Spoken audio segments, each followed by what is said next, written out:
Nike are being told that they need to consider employing some security guards at their Memphis site. Full-grown men this week was seen complaining and arguing about buying Crocs. Instead of paying $100 for these Air Jordan ones, you can actually rent them out over the course of the year and only pay $700. More images of the cut the check Travis Scotts, powderpuff SBs, and more in today's sneaker wrap. Hello everybody, it is me, Jordan Young, aka Sneakernomics, back with another weekly sneaker news banger. If you like these types of certified hood classic videos, make sure you're subscribed to the channel, and if you want to keep up with me in real time, go over and follow me on IG. Right, so let's look back at this week's biggest sneaker releases. To be honest, at least in my opinion, it was pretty dead. The Yeezy restocks were the headliners for sure.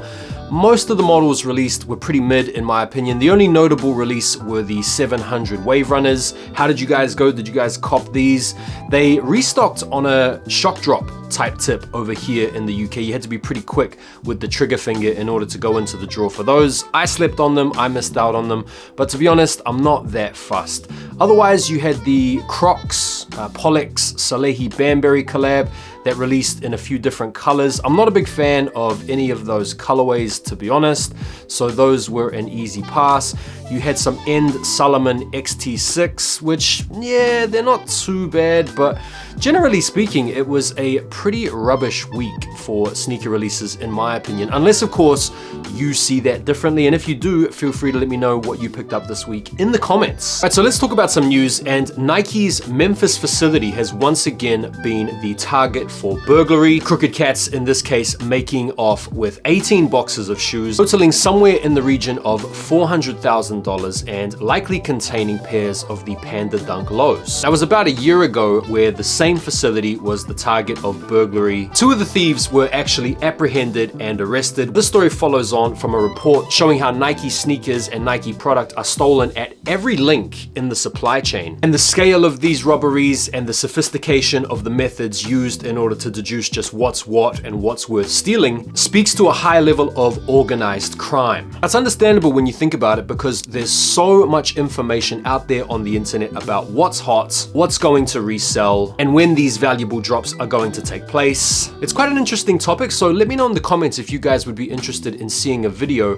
on organized crime in sneakers. I'll be happy to take a look at it and make a vid. Speaking of sneaker theft, Sabrina Ionescu had a pair of her own sneakers stolen from an away arena. In a tweet, she says, "I never thought I would get my shoes stolen from an opposing arena. Please just bring my insoles back. RIP to my Sabrina ones." Now, a commenter has pointed out a pretty good idea. Maybe they could just interview all 7 of the people that were at the game. Now,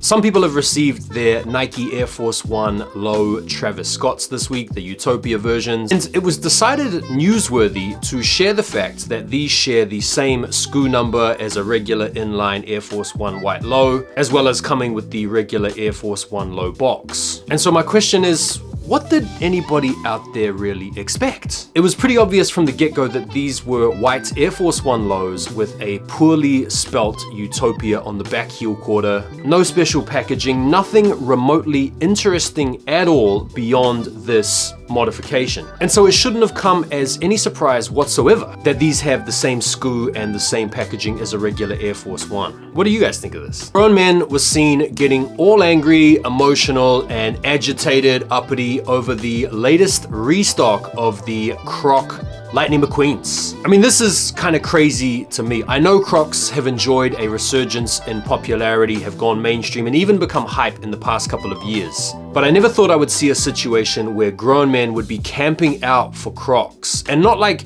a collab Croc with a Salehi, no, a Lightning McQueen Croc. A Croc pretty much designed for kids. In this video, you can see some of these resellers arguing with store managers around their policies, only allowing 1 pair per person, only being able to cop in your size. The video goes on to show these resellers soliciting help from other members of the public in order to secure multiple pairs. And it's just cringeworthy at best. We really are in a sneaker resale situation where cats are reselling kids' clogs. And I know people have got to make their bread and do whatever they have to do, but I just find it cringe. What do you guys think about this angst and anxiety over reselling kids clogs? Let me know. Aldi supermarkets are bringing out the Aldi Force Ones, and people are calling these good bases for custom shoes. I feel like there's probably enough not going on in the sneaker to avoid being sued by Nike. But yeah, what do you guys think? Would you guys cop these Aldis? Rent-A-Center are back once again, giving you the opportunity to own a Jordan 1 High for the low price of $19.99 per week over 12 months. And the Jordan 1 Highs in question are these absolute cinder blocks. Quite possibly one of the worst Jordan 1 Highs of the year. In fact, one of the worst Jordan 1 Highs in the past few years. 20 bucks a week, 32 payments, yours to own for $640.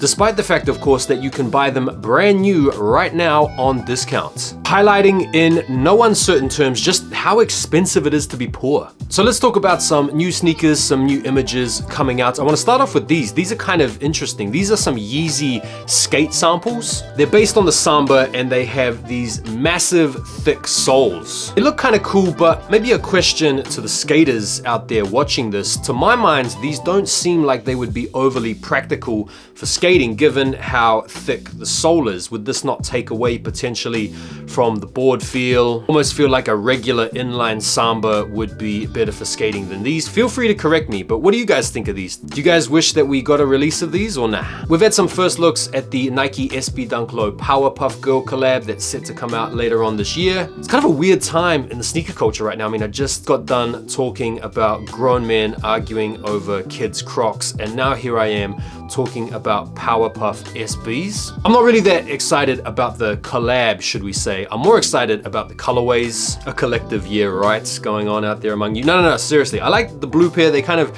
remind me of the SB Homers a little bit. I'm a big fan of green. I mean, these pairs kind of look like mock-ups. The only solid picture we've had to go on is the rear of the pink shoe, and there is supposedly also going to be a purple shoe, which is maybe like a friends and family version or something like that. But yeah, I'm definitely more excited about the colorways than the collab. But are you guys feeling these? Let me know. We saw some more images of the cut the check Travis Scott Nike Air Jordan sneaker. These pictures were actually really good because we got to see them on foot, unambiguously, in good natural light, in good resolution, and they look pretty cool. But I've definitely got some comparisons to make between this sneaker here and the Nike Air Yeezy 2. I mean, it's obviously the strap and the midsole and the outsole which looks like he's borrowed heavily from. And it wouldn't be overly surprising because having listened to Utopia a bit over the past couple of weeks, I can definitely hear a lot of similarities in his music with Ye. And so it wouldn't be surprising that he would look to take some design cue references from one of the best in the sneaker game contemporarily speaking. I do like the colorway, I do like the model, I think it's pretty safe. They'll definitely be popular, definitely be hard to get, and I feel like a lot of people that are hating on them now will probably do a bit of a U-turn when they drop. What do you guys think of these? Are you guys feeling them?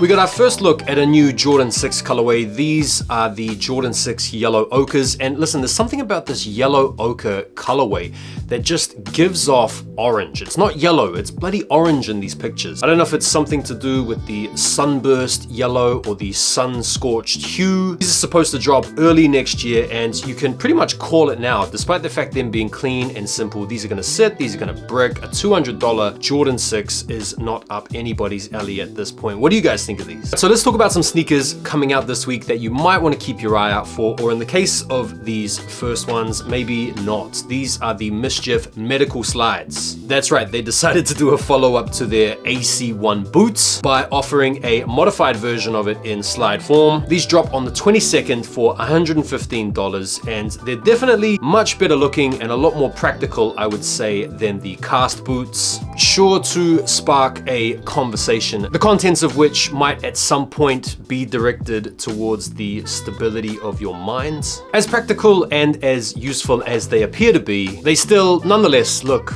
fucking stupid. You've also got the Armine New Balance 610, the Moose collab dropping this week. Pretty cool colorway inspired by bananas. Nice blend of brown and yellow, and these are going to be staggered. They'll first drop on the 22nd through the armine.com website, and then retailers will be getting these on the 24th. Make sure you're checking all the normal raffle spaces as well as the New Balance website on the 24th. Very cool shoe. Definitely a cool colorway to be riding out of summer into autumn with, in my opinion. And although I don't know much about Armine, and I'm not even sure if that's how you pronounce it, at least that's how you pronounce that word in my language, Te Reo Māori, they look pretty cool. You guys gonna be going for these? On the 25th, Notre have a collab on the Salomon XT4 coming out. Really nice looking colorway. With these are going to be releasing exclusively on the notreshop.com website and will be pretty popular, I imagine. What do you guys think of these? Same day on the 25th, you have the social status Nike Mac Attack called the Social Currency. Pretty nice color blocking, very similar to the pine green Air Jordan 4 SBs with the green touches and the gum sole. They also feature the Wear Away swoosh, which reveals a sort of orange underlay. So maybe they've bitten from two of the best sneakers of the year so far, the SB4s and the Jarritos. I wonder if that's coincidental, or maybe I'm probably reading into that a little bit too much. It's saying here that you're going to need to enter into raffles for these, so the best idea is to jump online right now if you wanted to get in the mix for these and go into the raffles. The 26th, there are a couple of big Jordan releases. You've got the Beffy's Beauty Supply Jordan 1 High, you've got the women's version, the Elevate midsole, and then you've got the normal version. These have been really polarizing, and you will have no doubt seen a lot of early reviews out there floating around. For me, I still love the quality, I still love the colorway, but I'm still not sold on the woven pattern. I do of course think these will sell out, but I don't think they're gonna resell for crazy money at all. I think a lot of people aren't that enthused by them. You also have the Frozen Moments Air Jordan 4s, or the Light Iron Ores. It's a women's colorway, so presumably they'll be going up to a 12W or a men's 10.5 US. Pretty cool, pretty clean colorway to be fair. I might have a go at copping those myself, just for the Jordan 4 collection, but I won't be mad if I don't cop them, and I don't see those reselling for crazy money either. And that is about it for the sneaker releases dropping this week. Let me know if there's anything out there that you are going to be going for in the comments, and thank you so much for taking the time to watch the video. If you enjoyed it, feel free to hit the like button for me, subscribe to the channel if you haven't already done so, and enjoy the rest of your weekend. I'll see you guys on the next one. Take care for now, and peace.